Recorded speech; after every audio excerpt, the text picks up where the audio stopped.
Coming up on Riders Block, Lav and I talk about Tiger's return to Riviera, the ongoing threat from the Saudi Golf League, and why you shouldn't self-medicate when it comes to tooth pain. How are you, Lav? You doing all right, pal? I'm worried about you. I'm doing fine. Disclaimer, I did apply Oragel about 10 minutes before this recording. Can't feel the right side of my face, and my lower lip is numb. So hopefully we're not talking about too much about the thoughties because it could get a little bit sloppy. All right, we're going to power through this and go right to Tiger Woods, the host of this event, who's coming up on a year since that horrific car crash here in Los Angeles that has sidelined him for the better part of a year. What was your reaction to his press conference on Wednesday?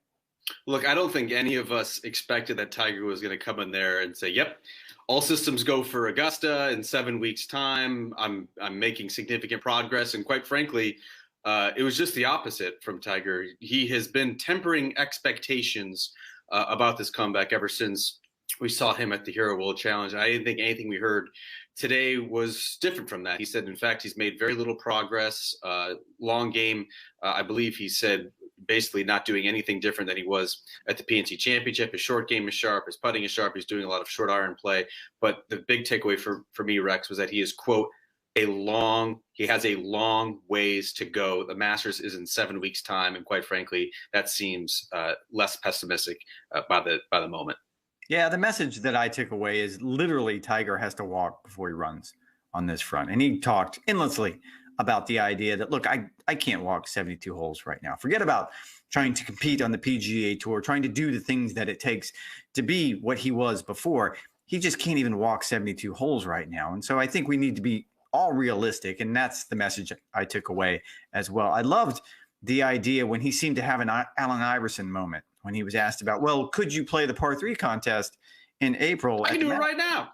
I can do that right now. And then he kind of did the practice thing. That's like practicing. It's like playing in the Pro-Am. Like, he completely dismissed the idea.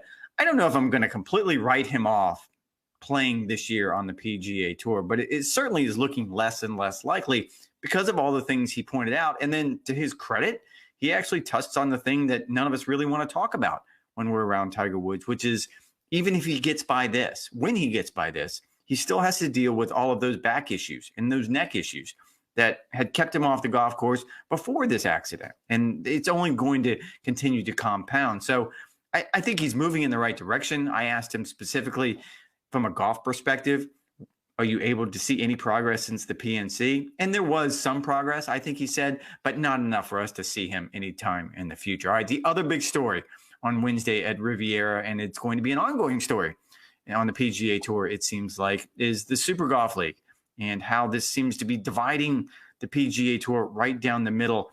Is this a real threat to the tour in your mind? It depends what you mean by real threat.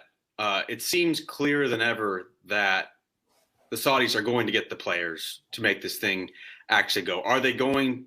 I think the big question becomes, are they going to get the 40 to 50 players that matter, that people would want to tune in? Will it significantly affect the PGA Tour product by siphoning those players away? And right now, because these are all just rumors, I think the answer is no. And in fact, you're starting to see players start to fall in line with the PGA Tour. Jon Rahm called an impromptu press conference on Wednesday to reiterate his stance that he is not going to play in the Super Golf League. Collin Morikawa, the world number 2, was adamant that the PGA Tour is the place for him. We've seen similar stances made by Brooks Koepka and Jordan Spieth and Justin Thomas. The list goes on and on. I think the players that the Saudis seem to be targeting are obviously the Phil Mickelsons and the Bryson DeChambos of the world. I think Bryson would certainly be the poster child. Other than that, you're looking at kind of these past their prime type players. Rory McIlroy said this is basically a pre-Champions Tour. Like, is that what they actually want? No, I don't think that's the end game for the Super Golf League, but that's kind of what you have right now. And so in that aspect, I don't think it's an existential threat to the PGA Tour because I don't think the product would all that much suffer in the future. Yeah, they certainly seem to be making some significant headway. I think they're taking it very seriously, and we'll get into a little bit of that later. I think the PGA Tour has come around to the idea that this is something that needs to be addressed. It's something that needs to be fought. And along those lines, I feel like this week, more than any other week that we've talked about this, it's starting to feel contentious. I've talked to players on both sides of this, and it seems like the players who have an inkling that they would go in that direction are becoming more vocal about it. They're digging in a little bit more. They're rolling their eyes when it comes to a Rory McIlroy. And he said in his press conference, the not so Super League. And I think that was a not so veiled threat that I think everyone's had it. We're tired of talking about this. Let's see what's going to happen. Let's see how this plays out. And on the other side, you have players like Rory, like Jon Rahm, who are digging in on the PGA Tour side. And you're absolutely right. They're not going to get the 48 players that they want. But it's starting to look more and more likely that they're going to get 48 players. And at some point, this is starting to feel like a proof of concept where they're just going to have a tour that has those 48 players that probably aren't the 48 names that they want, but they're going to prove to the other players in the world that we can do this. Now, if that changes anyone's mind, I doubt it. But I think we're getting closer and closer to a point where this is going to become a reality. And I do think it is a real threat to the PGA Tour. Moving on to the next subject, this requires a little bit of a setup. Along these same lines, there was a PAC meeting on Tuesday night at Riviera. And I talked to a couple of members from the PAC who were at that meeting. And they outlined this proposal that the tour is making, that there would be this 3-event series in the fall after the Tour Championship that would be played internationally. The idea is to have events in Asia, the Middle East, and Europe. And it would be a team event concept, kind of like what we see in college golf. And it would be the top 50 players from the previous season's FedEx Cup points list. And they would be captained, I'm using the air quotes on purpose, by the top 10 players on the PIP, the Player Impact Program. Now, all of that's interesting. The other part that is fascinating to me that sort of gotten brushed under the rug is the idea is that they're going to go to a single calendar season instead of the wraparound season that we now have. And the events that we have in the fall right now, they would become something of a seeding tournament, for lack of a better term, where those outside the top 50 on the FedEx Cup points list going into the playoffs. So we're talking about 75 players and maybe the Korn Ferry Tour guys. They weren't exactly sure on that, but they would have to play in what is now the fall series events and try to get some sort of seeding.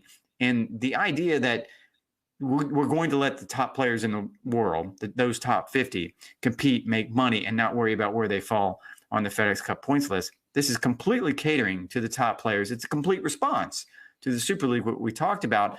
But is that good for the tour? Is it good for golf? You're still going to have the problem of having golf in the fall, which is going to be competing against football. It's still going to have this. I think every star player wants to have a dedicated offseason, and the PGA Tour's response is, our sole mission is to provide playing opportunities for the members. And so we have to provide those playing opportunities. So there's always going to be a kind of that tug of war. I encourage everyone to read this on golfchannel.com because it is a little bit inside baseball. I think the pros of this program are such that it establishes the haves and the have-nots on the PGA Tour. I think that is a good thing because it makes the superstars incentivized. It sort of satiates them from some of these would-be threats that they would be having. I think any sort of team concept is a good idea. I think bringing in the PIP and making it more than just this popularity contest, actually having something tangible that you can fall back on, I think is a very interesting idea. The seeding series to me is a little bit weird. I have to be honest with you. Like, if you have a poor fall schedule, does that mean you can't get into something like the Honda? I mean, you're still basing it based on last year's performance. So that I think is something that needs to be worked out. But look, it's going to provide playing opportunities for the have-nots. It's going to kind of create the superstar series for the top 50 players. It's a very intriguing idea. I think the devil is going to be in the details and making sure that this is something that can actually be entertaining.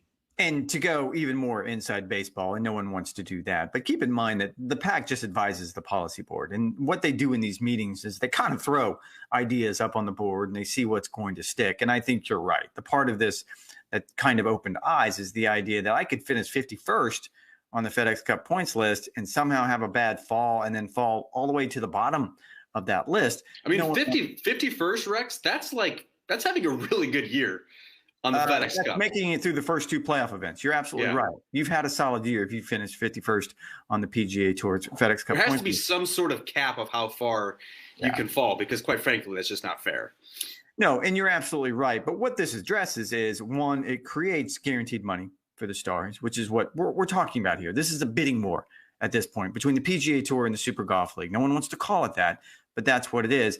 And it also keeps the stars from having to worry about what's going on in the fall. Phil Mickelson always complained about this.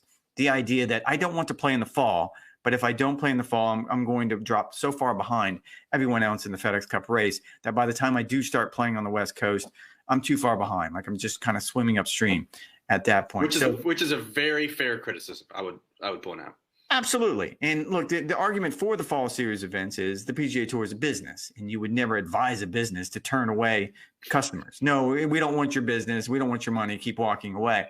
So the tour is in a very, very tough position, but I think this has some promise to it. I'm not quite sure if the college team aspect is the answer, but I think the answer is in there somewhere. All right, we're going to move to rapid fire because Haley told us to move on with the headline. We're going to start with better finish this week at Riviera. Who you got, Rory or Rahm?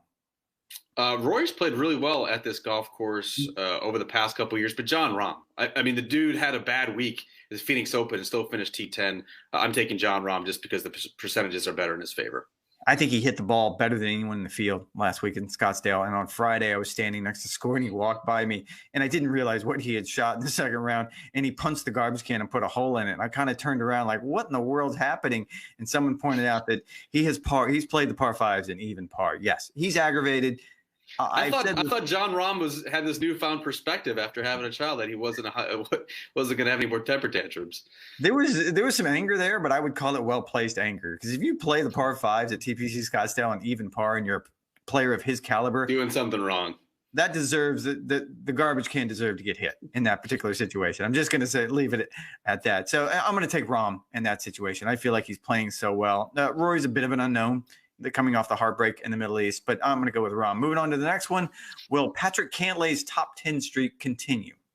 He's now at 6 and counting, Rex. And to me, the answer is yes. A golf course that he is very familiar with, obviously a SoCal kid. Dude just hasn't finished outside the top 10 since August. I mean, he just doesn't do it anymore. And I think he's starting to get a little bit chapped that he has played so well in 2022 and does not yet have a win. So my answer to that is yes. Patrick Cantlay will finish inside the top 10.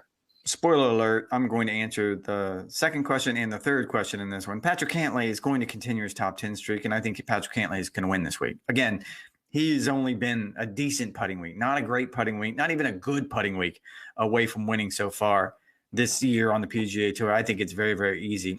I'm going to finish strong. Who you got? I'm going to go with Dustin Johnson. His record at this golf course is phenomenal. 10 top 10s in 14 career starts. The only caveat that I will put on that is DJ is one of those players who has been bandied about with Super Golf League. Where is his head?